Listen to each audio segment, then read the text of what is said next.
Hello everybody, and I will turn this up. Oh no, it's at 12.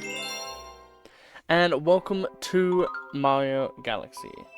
So we have a few different ones. This is my main one I played ages ago. What number do we like here? I think we should go for number 5, just because it's really out of the way and it'll be really annoying. So obviously we are playing the updated version of this one.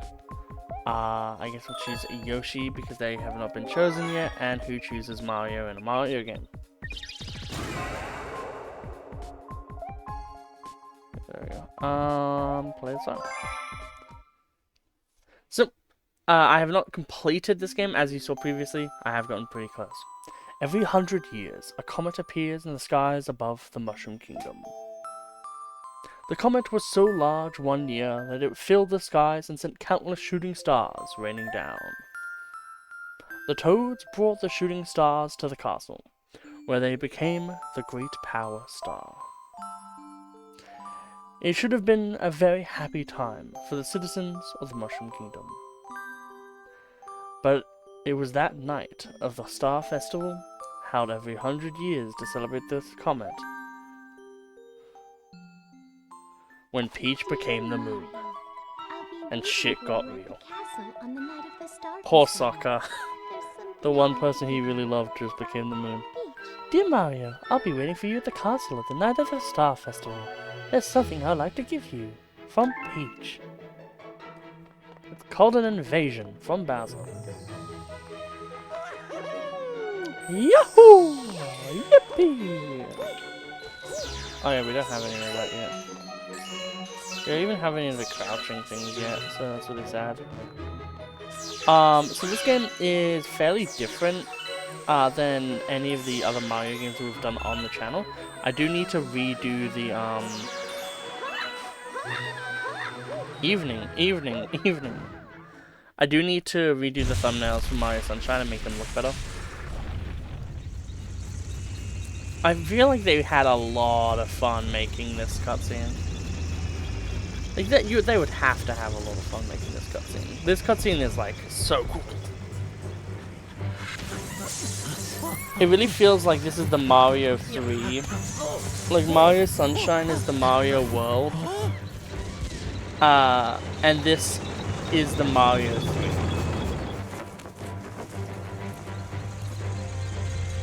You know what I mean?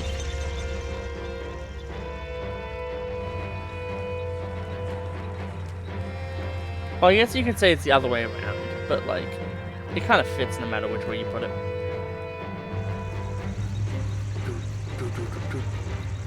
But I would say this is more Mario 3. Like, this is the game that everyone freaking adores. And has a really great time with. And Mario World, I feel like Mario World, especially nowadays, is like, it has like all these interesting ideas. But like, they're not that crazy. Wow, what good noble gods.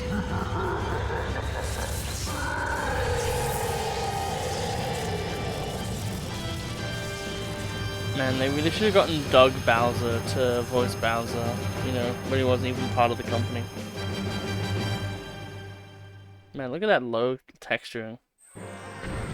Ah, there we go.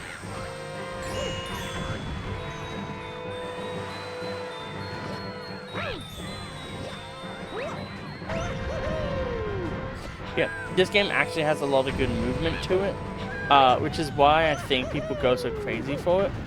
Like the thing about this like game is, in my opinion, the movement isn't actually that much better than Sunshine. Like Sunshine has so many intricate movement tricks and stuff like that makes it so interesting, whereas this game just has like, oh, you do the long jump from Mario 64, and it feels like that's the only thing people care about when it comes to Mario is, does he have long jump? And it's like, okay, never mind the 80 billion cooler things that you can do in Sunshine. Also, this is always really weird to me. So they pull it out, but it's like, this wouldn't work.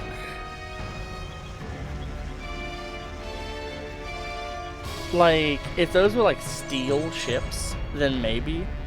but like that, like the weight of the castle and everything, with the fact that it's just a wooden ship that has like a chain attached to it. No, like that mast would fucking fall. No, I think it's a bow. I think it's attached to the bow of the ship. So yeah, it would like, that would just fall off.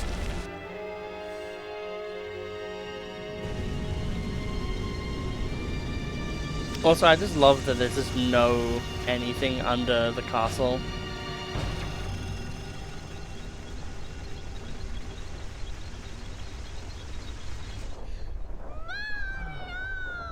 This game puts like so many questions into... Yeah. Did you get Magic Cooper though? So long! Enjoy your flight!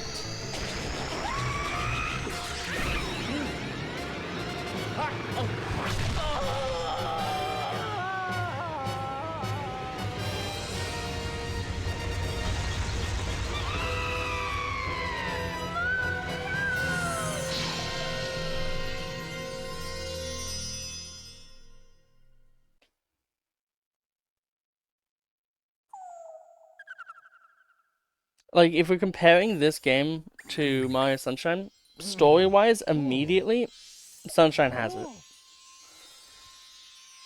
Like,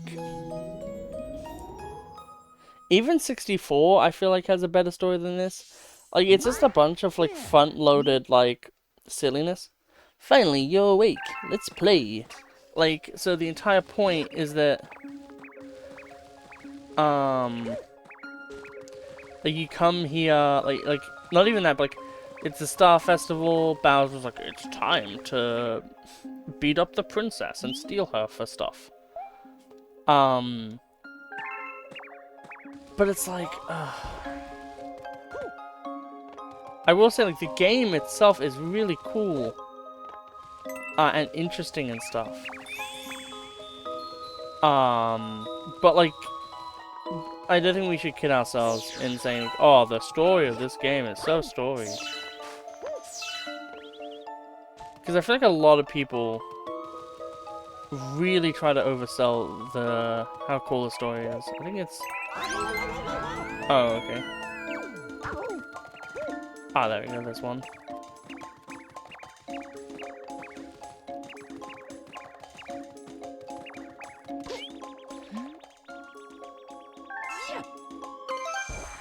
Yay! Oh, it's one of these things, okay. It's also kind of like really hard to like look at this game.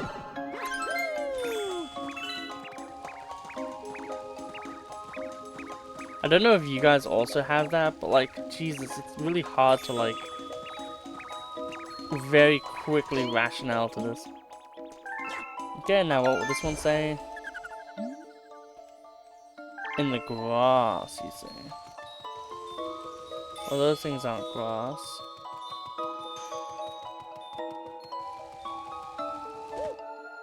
I feel like one of them's in a hole.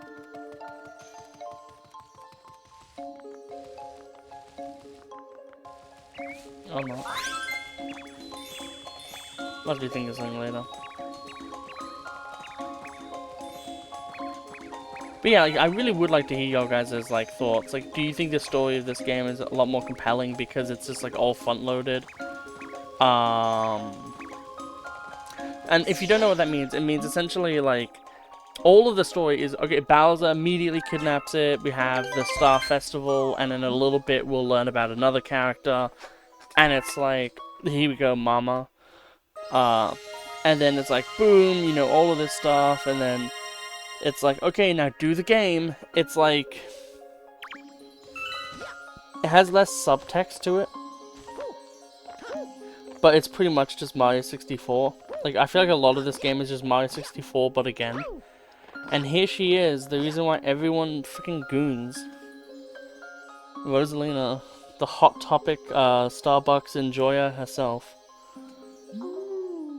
I've been watching you from here. This place is called the Gateway to the Starry Sky. Sounds like a freaking Yu-Gi-Oh card. My name is Rosalina. I watch over and protect the cosmos, which is why I have done nothing ever to save your special one. You'll need the power to travel through space. It kind of makes like little sense to me that she's like special one. You think that she could just say princess or friend even? Luma here can give you power. I will entrust you with his care.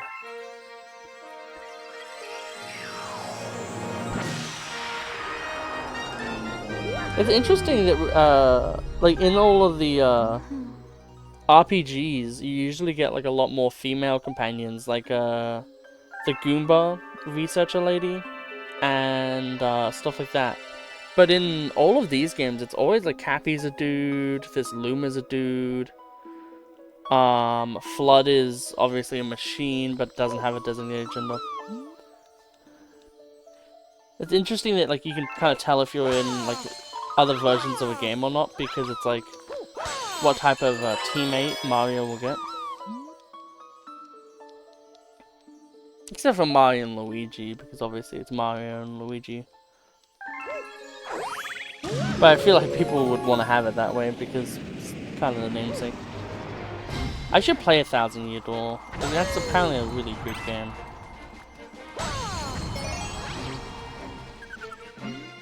Okay, so now we're really playing the game. But yeah, there's a lot of preamble for the start of this. But yeah, I would love to hear though, like, do you guys really like Rosalina? Do you guys really love this game? And also, if you do really like this game, is it because like you grew up with it, or is it because you like play it maybe like let's say every 2 to 3 years or something? Like, you know, yeah, it's still good. So I feel like a lot of the time, whenever I'm like, oh man, this game was awesome, I like, go back to it and it was like, it's actually just bad.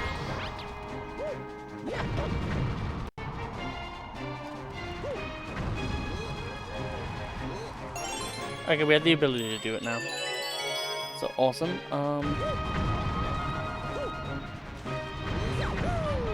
Yeah, I feel like a lot of, if people will enjoy the way Mario moves in the game, is if he has a lot of things from standstill.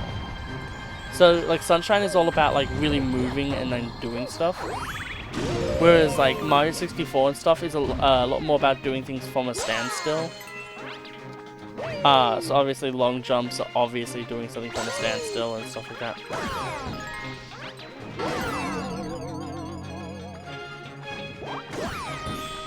Presuming we can kill all these dudes.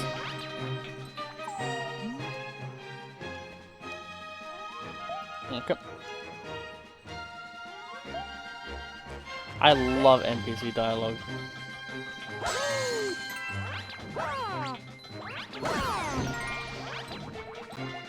The hell is this one last one?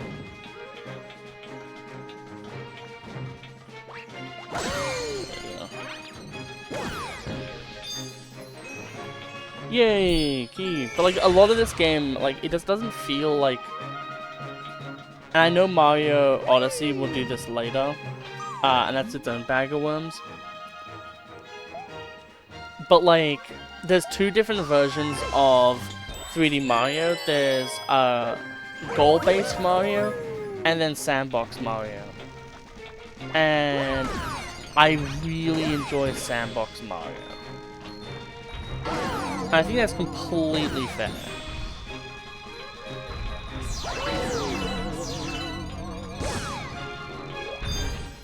Like, I don't think there's that many people who would be like, oh man, I hate Sandbox Mario. Because one, Mario 64 is there and everyone has to suck that game's dick for no reason. Honestly, my experience with the game has really opened my eyes to the fact that that game just isn't that good overall. Like, it has a lot of goodness and it has a lot of shitness. I've been waiting for you. We need you to do the T-15 mission in Advance Wars. I will say that this game, one thing it does ridiculously well is presentation and level design. Like, yes, everything is a lot smaller and everything's just like a small little, like, you know, like minigame course, but boy howdy do they play with that well. Like, I'll be able to admit, yes, like, what they are going for, they do it well. It's just that I'm not like... Yes, I get it. I've been doing it the entire time. There you go. Yeah, like, hopefully, I know that there's going to be a few missions in this one that's going to be, like, impossible for me to do. Just because I'm bad at video games. So we'll see how many stars I get. And we'll also see if I soften up a bit.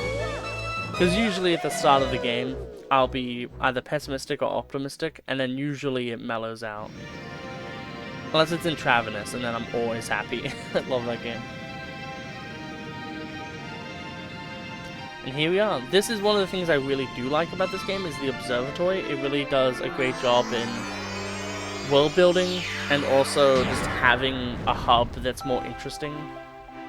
The fact that you're powering a starship, even like a very Nintendo starship, is really cool.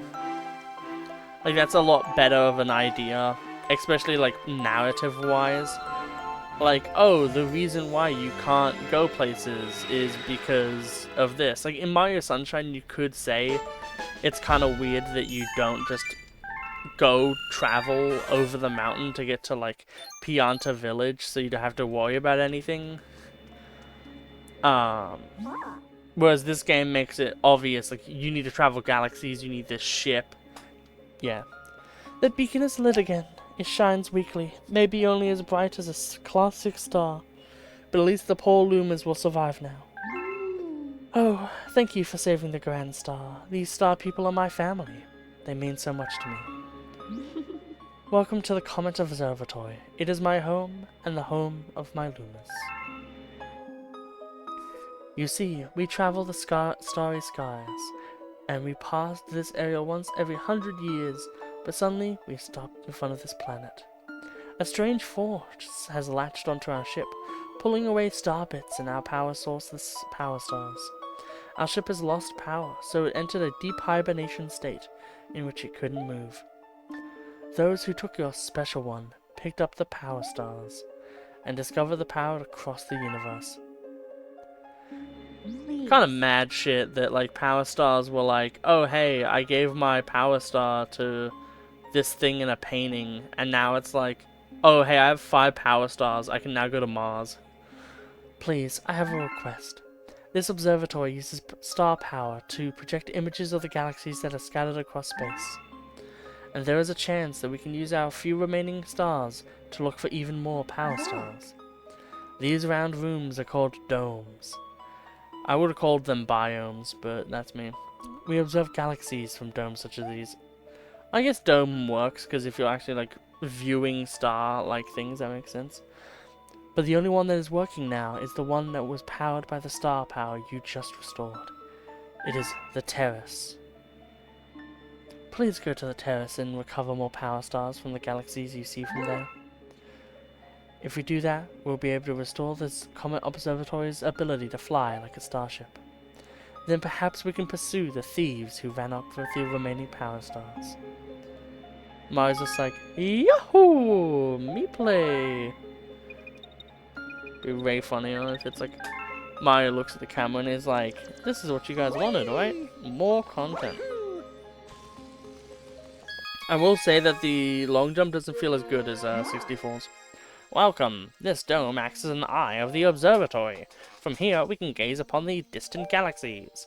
Once this Luma transforms into a pull star, he will guide you to those faraway galaxies. Simply point your at the pull the star and press If you lose sight of the you can always reset with If you're playing in handheld mode, you can just tap the directly on the screen.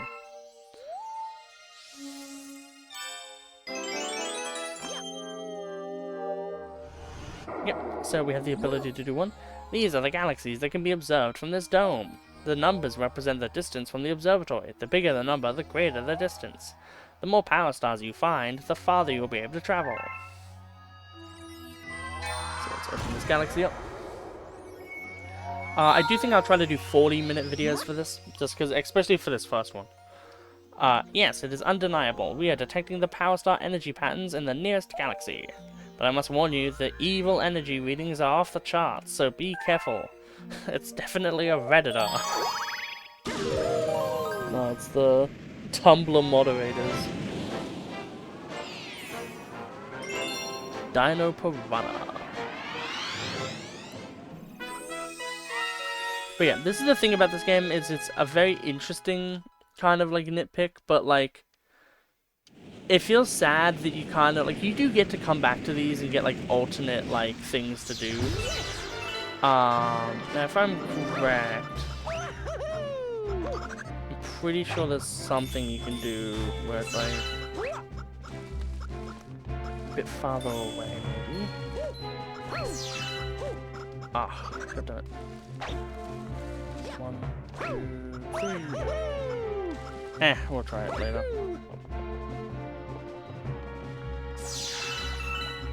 Oh, it only goes down to there anyway, I guess.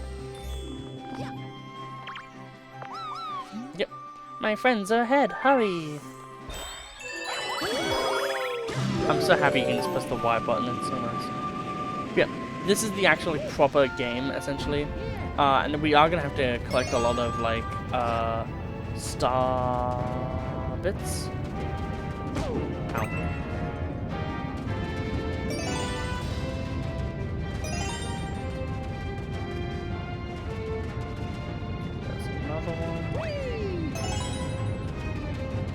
Found it.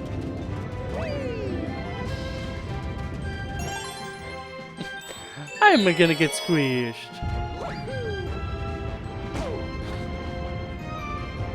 Man, the reading on that was great. It's like when you get like, it's like a mystical fortune cookie that like screws with you. Like it makes you think something bad's gonna happen, but what actually happens that's bad is that you read too much into it.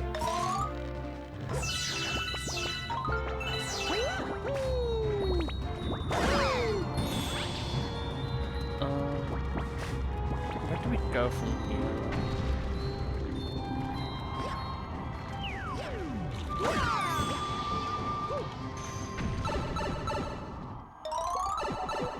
Oh man, that's gonna be great.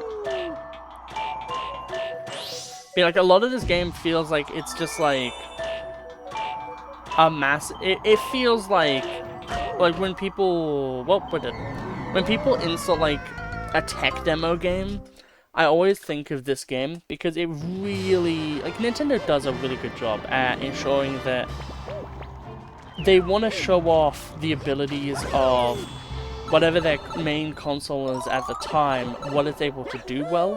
So for Sunshine, it's obviously like the details you can have, and you know the creativity and stuff, because they now know, hey, we can do so much more with 3D spaces than what we were doing in the 64 era.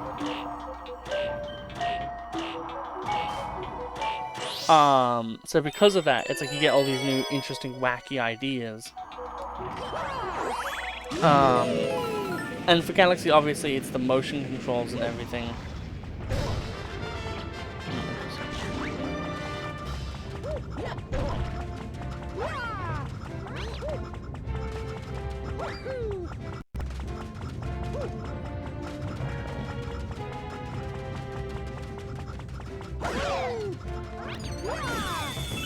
Okay.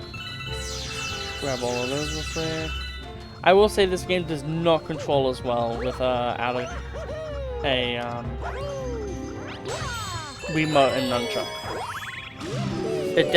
That's definitely the preferred. Just the aiming controls, obviously. Yeah, presentation of this game is phenomenal, and boss time.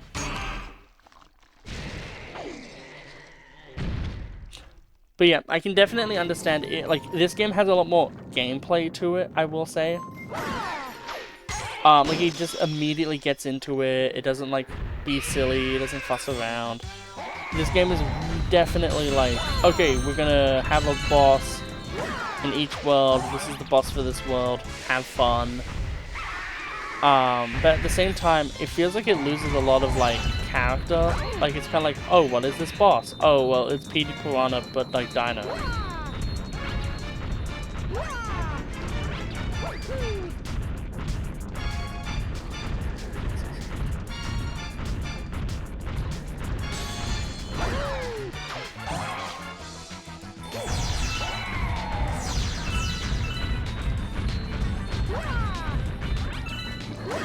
There we go.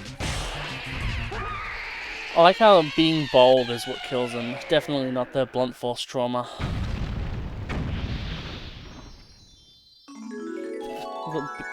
Fate worse than death, being bold. Okay. And we're officially pretty much in the actual game. We're in the money now. Oh, yeah. I do wonder if they thought of Galaxy a lot when making Odyssey, because the fact that like the cap holds the thing is really interesting. Those are star bits. To Lumas, they are the tastiest, most delectable treats imaginable. Probably because they're made by, like, they're meant to be like an actual treat. Aim your at the screen and point at the to pick them up. If you're playing in handheld mode, you can also collect by tapping them directly on the screen. Once you have to shoot them by aiming with the and pressing the We already did this. Why don't we try it out? Oh, because there's a fat fuck. Okay, gotcha. That's the ticket. Mmm, tasty. Let's call those little morsels my fee for this lesson. You can also shoot them at enemies or feed them to a hungry Luma. Either way, I'm sure that star bits will be a big help in your adventure. Could you imagine, like, giving someone some, like, showing them food, like sushi, and being like, you can use these chopsticks to put them in my mouth. It's like the most douchey thing.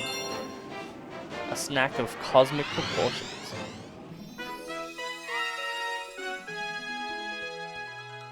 Yeah, hungry Luma time. It is like an okay tutorial, I guess. It's not the worst. All of those ones. But, like, yeah. So, we'll see how this game really goes. Oh, get this. You can shoot those star bits with whatever button we just talked about like 2 minutes ago. Stun the enemies and finish them off. What are we in? Hello. I've got a hungry friend up ahead. You don't mind sharing your snacks, do you? Head forward using the I hope you guys don't mind the fact that I keep doing that. It's humorous for me, so that's why we're doing it. That's how most things work in life, is you record something that's humorous for you. Just to make sure that we have enough, I will be smashing the rest of these. Oh, you do need to do that. Okay, it doesn't actually transfer all of them. You just like either have them at that time or you don't. Okay, that's actually really good to know, because that changes a whole lot about how this works.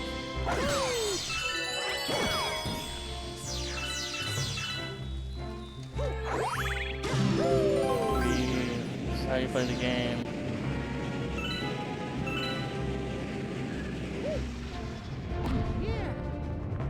Okay. I'm really hoping that it's not anything too crazy. It's probably just gonna be like 30 or something. Ow. It is pretty funny how, like, dumb you can get, I guess, when, like... Oh, hello.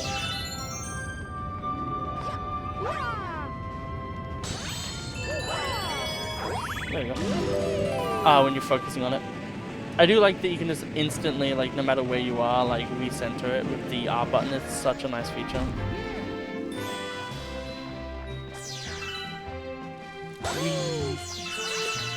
I will say another thing this game does phenomenally is music. Sunshine also has good music, but this one has a lot more of, like, spectacle to it, which is pretty much true for the entire game. Hey you! Yeah, you got any tasty star bits? If you feed me a bunch of star bits, I'll burst with snacky happiness, and then I'll transform. I'm famished. I need 100 star bits to curb the hunger pains.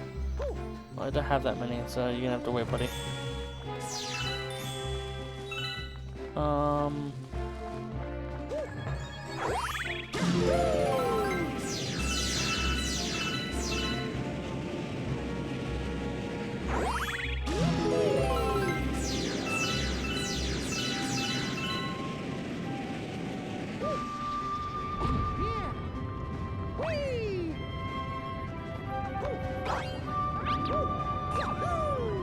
Thank you, video game.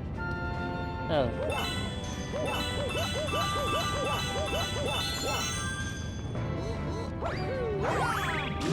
There we go. Should be enough.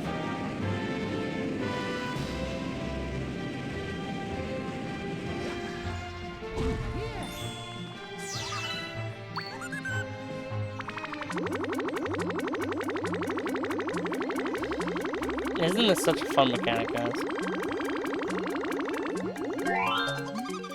That's it, I'm stuffed. Here we go, transform!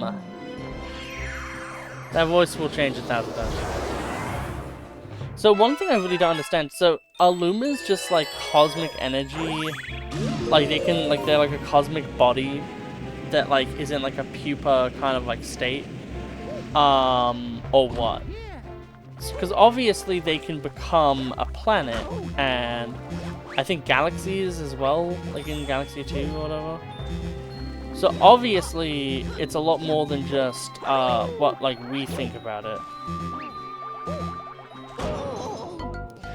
That was hilarious. But yeah, it makes me think a lot, you know, because it's like, so if they're able to do this, then what else are they able to do?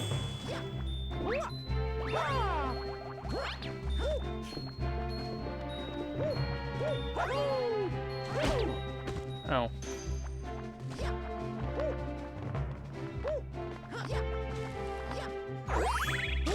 Also, like, is like Cosmog, you know, like in Pokemon, like, is it a similar thing to that? Where it's kind of like, oh, there are beings that can like evolve, like is this its evolved state? Is it still conscious right now? You know, like stuff like that.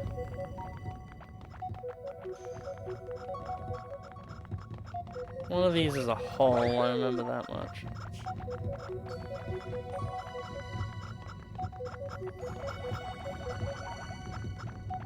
There it is.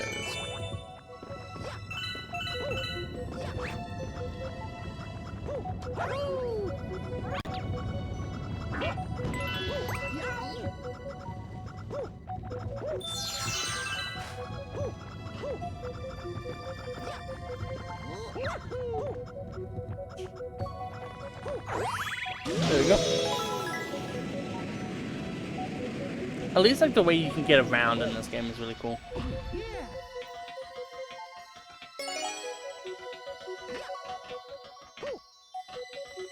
And of course, the best thing about this game is it doesn't have 64's problem where you want to turn and then you do like this crazy big turn angle. Okay, Mario, you're really not proving my point right now. Meant to be praising you. Okay, so we do this, and then we do this, and then we do that. There we go. I think we can maybe do one more, maybe not. I think we'll do maybe not. So we'll do an outro for this point. There'll probably be something that they want to tell us anyway, so we'll let them do that. And then that'll be the end of this first episode. We have 100 star bits in reserve. And we now have another galaxy. Well done, brave explorer. You've discovered a new galaxy. Collecting power stars will expand the range of our vision, perhaps eventually including the enemy base.